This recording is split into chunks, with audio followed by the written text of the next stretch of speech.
What on earth is this dish? Huh? My mill Emily said that and threw the Tupperware into the trash. What are you doing? Don't bring me this leftover crap. This is just too much. I silently cleaned up the food and glared at Emily. I'm leaving. I won't come back ever again. My name is Linda, a 30-year-old office worker. I just recently married Kevin. We met at a mixer. I wasn't planning to go, but I attended because a friend needed to fill a spot, and that's where I met my fate. Kevin was so pleasant and handsome, and I had a great first impression. Talking to him was interesting, and I was drawn to him even more. We exchanged contacts and started to communicate regularly, leading to dates and meals together. Being together was always fun, and we grew closer. After several dates, he asked me out, and we started dating. Our relationship went smoothly. He always planned various dates and devoted himself to me. I loved how much he cared for me. About a year into our relationship, he proposed. Linda, I need you in my life. I want to spend my life with you. Will you marry me? Yes, I'd love to. That's how we decided to get married. We immediately visited each other's parents to greet them. Kevin, being sincere and honest, made a good impression on my parents. They liked him a lot. Please take good care of our daughter. Yes, I will make her happy for sure. I was so glad my parents liked him. Now it was my turn to meet his parents. Nervously, I went with Kevin to his parents' house. Their house was large and old, but had a traditional vibe. Though Kevin's family have some impressive history. Well, yeah, my grandpa used to own a famous clothing store. Although it's sold now, he built this mansion with the money from the sale, where my parents lived, and I was born. Well, that's interesting. As we talked, we reached the entrance after the gate opened. Kevin rang the doorbell, and his mother, Emily, came out. Hi, I'm Linda. Hello, come on in. Emily said without much change in her expression. I guess I was hoping for a warm welcome somewhere deep inside. Seeing her cold expression, the tension rose suddenly. As we were led to the living room, there sat his father. I greeted him as I did before, and he replied without changing his expression, "Nice to meet you." The atmosphere was heavy. Kevin said, "Oh, I brought this gift," and handed sweets to his parents. It seemed to be Emily's favorite, as her expression softened a bit. Thank you, we'll have it later. Aren't we going to eat it now? I was surprised by her response, as I expected to have a pleasant conversation while eating the snacks. Moreover, not even tea was served since I sat down. Am I not welcomed? That thought crossed my mind. And the conversation did not flow well. Kevin seemed not to mind much and talked about wedding plans. In the midst of this, Emily said, If you're getting married, you need to remember this. "What would that be?"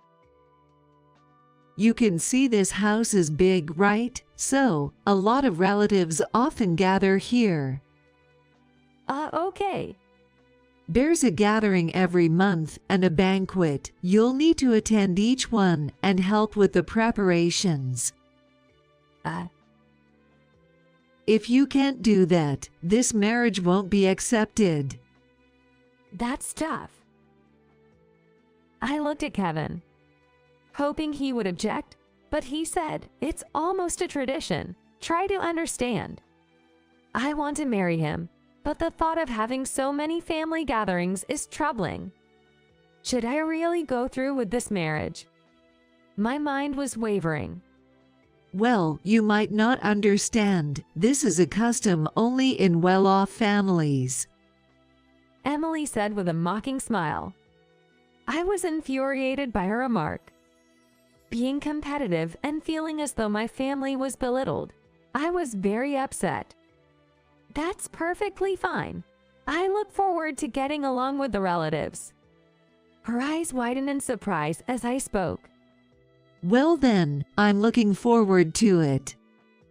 She seemed competitive too, observing me closely. That day ended, and later, a meeting between both families took place. During that meeting, Emily made various hostile remarks towards me. After the meeting, my parents expressed their concern. Are you sure about marrying into that family? I understood their worry, but I loved Kevin and didn't want to back down, feeling it would mean losing to Emily, so I couldn't think of calling off the wedding. Kevin and I had our wedding, went on a honeymoon, and then started living together. About half a month later, the family gathering mentioned by Emily took place, and I attended with my husband. I wondered if the relatives would be kind, or if they would be as cold as Emily. Nervously, I arrived at my in-laws' house, where Emily was waiting for me, standing firmly. You finally arrived. Start preparing, she said with a cold look, leading me to the kitchen. I put on an apron and stood in the kitchen with her. You're preparing food for 20 people today. I thought to myself, are you serious? It's not even a holiday, and we're having such a big gathering. I started cooking following Emily's instructions, thinking this is going to be tough. While I worked, she complained about everything. Your skills are lacking. Are you even used to a kitchen? Your knife work is so sloppy. I cook every day and consider myself quite good at it, so I didn't think I was that bad, and frankly, I thought her cutting was even sloppier. But it seemed like Emily just wanted to pick on me. I tuned her out and focused on the cooking. After all, I had to prepare meals for 20 people, which took a significant amount of time. I couldn't afford to dawdle because the relatives would arrive soon. Finally, the cooking was done, and I was exhausted. So I went to the living room to rest for a bit, but then my Phil said, "Hey, help with setting up." I was forced to prepare seats and tables, arranging cushions, utensils, glasses, and more. I wanted to take a breather, but I had to follow orders and couldn't rest. At last, the setup for the banquet was finished. I took a quick break, sipping water and relaxing my feet. Then it seemed the relatives arrived, and Emily called for me. Hey, what are you resting for? Come and greet everyone, you lazy bum. I was just taking a little break, and she scolded me like that. I thought she must have some personality issues. But indeed, I had to greet the relatives, so I got up, tired, and headed to the living room. The relatives had arrived in droves, and I was overwhelmed by the number. There must have been around 20 of them. When I approached, Kevin introduced me to the relatives. It felt like I had seen some of them at the wedding, but I greeted them again. They all smiled and greeted me back. The banquet began, and I served the food I prepared. Oh, did you make this? Yes, I hope you like it. Let's see. Yes. Delicious. Spot on. Thank you so much. The relatives were very kind, and when I brought them drinks, they told me to take a break and eat. Thanks to them, I could sit down for a moment, eat, and have a drink. Thanks for preparing so much food today. The relatives expressed their gratitude, which made me very happy. However, I was soon called by Emily. What are you slacking off for? She scolded me in the kitchen. I'm not slacking off. I was just talking with them. You're supposed to serve drinks and clear dishes at this banquet. I will talk to them, so you don't need to do that. That's just unfair. How unfair it all is. It seemed Emily just wanted to use me like a maid. And she probably didn't like that I was getting along well with the relatives. In the end, the only time I could talk to them was earlier, as I was constantly being ordered around by Emily. After the banquet ended and the relatives left, it was time for cleanup. The cleanup was even worse. Emily just gave orders and didn't help at all. Meanwhile, Kevin and his father were passed out from drinking, so I ended up having to clean up everything myself. Exhausted, I moved tables and cushions, doing all the physical work alone. Then Emily told me, "Well, you're done. You can go home now." Since Kevin was asleep, she insisted I leave alone. Feeling it was unfair, I walked to the station by myself. I was not only appalled by Emily's tyranny, but also disillusioned with Kevin. He hadn't cared about me at all while I was being overworked. He just ate and drank as he pleased, without a thought about the way back home. I realized then that he wouldn't stand up for me. The next afternoon, he returned home. Linda, why didn't you stay over? "What are you talking about? Your mother kicked me out." What? My mom? No way, she wouldn't do that. But she did. I've been bullied and struggled since the party prep began. Hearing this, Kevin got angry. Cut it out. Why do you always make such complaints? Were you hallucinating from drinking too much? I was speechless. I hadn't expected him to distrust me and overestimate his mother so much. I had hoped that, despite his awful parents, Kevin would be on my side. That faint hope was quickly shattered. Since then, I've harbored distrust towards Kevin. Should I continue this marriage? But it's only been half a month since we got married. I wanted to observe for at least a year, feeling obligated to those who attended our wedding. So, I decided to continue with the marriage for the time being.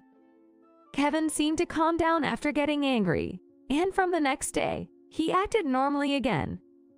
So, I could lead a married life without much tension. The following month, the day for another family gathering at my in-laws came. I headed there with determination, wondering how many people I would need to cook for this time. "Good morning, Emily." Come to the kitchen right away. She was as brusque as ever. I grabbed my apron and went to the kitchen, where I noticed there were fewer ingredients than expected. "How many guests are coming today?" When I asked, she replied indifferently. Just 7 today. 7? Got a problem with that? No, not at all. I was surprised it was much fewer than last time. With only 7 people, the preparation seemed easier. Thinking this, I began to prepare the meal. While cooking, Emily continued to nitpick and scold me. Despite this, I managed to finish the cooking. And as the relatives arrived one after another, the banquet started. I thought with fewer people, I might have time to eat slowly. But with the smaller crowd, Emily watched me like a hawk, issuing commands whenever I tried to sit. As a result, I didn't get to eat at all or talk to the relatives. Perhaps with more people, I could have found a moment to rest away from her scrutiny. I was more exhausted than before. Sure enough, my husband was focused only on eating and drinking and didn't offer any help. After the party, both Kevin and his father went straight to sleep as if it was the most natural thing, while Emily commanded me to clean up and then rested on the sofa. More tired than ever, I was not allowed to rest at the in-laws and was kicked out again. Non-family members can stay overnight. You should leave now. She said, smirking. The idea of staying there was the last thing I wanted. I was so exhausted that I caught a taxi home and immediately fell into bed. Kevin came back the next afternoon and complained. You're too selfish. Why don't you want to spend time with the family? Going home alone is terrible. I was flabbergasted by his words. You were passed out drunk, so you wouldn't know, but your mother kicked me out again, saying I'm not part of the family. He was shocked and angry again. Why do you keep lying?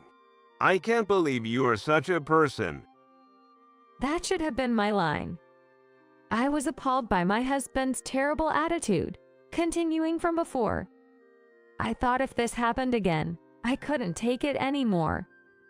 About 3 weeks later, Kevin mentioned, The next family gathering is during Christmas, and it's going to be large. It's hard to prepare food for everyone in the morning, so they want you to make some dishes in advance and bring them.